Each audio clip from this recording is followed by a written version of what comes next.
Les guidances, c'est mieux que la voyance et voici pourquoi. On connaît beaucoup la voyance. On vous pose une question, on va voir voilà, comment ça va se passer. On essaye de prédire l'avenir. Bien sûr, les choses ne sont pas forcément figées et prédire l'avenir, ce n'est pas non plus une science infuse. Parfois, il peut y avoir des erreurs, parfois, il peut y avoir des changements en cours de route. Et c'est là que ça devient intéressant. Parce que si les choses peuvent changer en cours de route, pourquoi ne pas les changer nous-mêmes au présent pour justement essayer de faire en sorte que ça soit beaucoup plus positif que ça. Et c'est là où les guidances rentrent en jeu.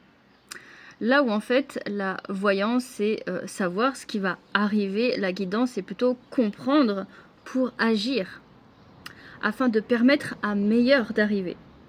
C'est-à-dire que là où moi je me dis en voyance, bah, qu'est-ce qui va m'arriver, et est-ce que je vais pouvoir vivre cela, et tatati, et c'est très bien, c'est très intéressant. Mais n'est-ce pas mieux justement de se dire, ok, j'ai envie que telle chose arrive. Qu'est-ce qui en moi m'empêche d'attirer cela? Ou même, je vais donner un exemple tout con. On voit beaucoup sur les réseaux sociaux, beaucoup de gens qui sont en peine, parce que par exemple en amour, elles ont vécu que des relations de merde, et elles se ferment à l'amour.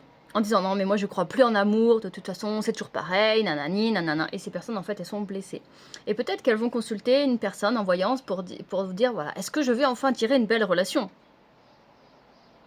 Et peut-être que la personne leur dira oui, peut-être non. Et au final la personne elle restera comme ça, à avancer.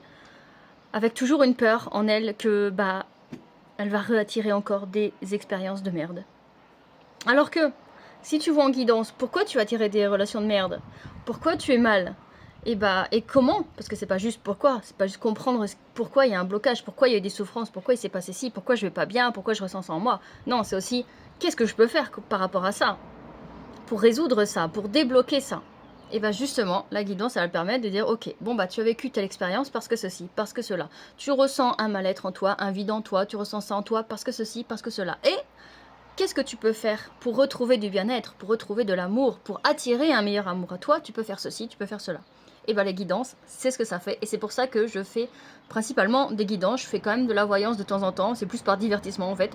Mais voilà, je suis majoritairement sur la guidance parce que je trouve qu'il n'y a rien de mieux que d'agir, de prendre en main le pouvoir créateur que nous possédons pour nous aider à améliorer notre vie au présent et dans le futur, plutôt que de vivre sur la peur de louper quelque chose, la peur de ne pas réussir à vivre certaines choses, la peur de... N'êtes-vous pas d'accord? Alors, ceux qui sont intéressés, les guidances sont sur donation. Des bisous.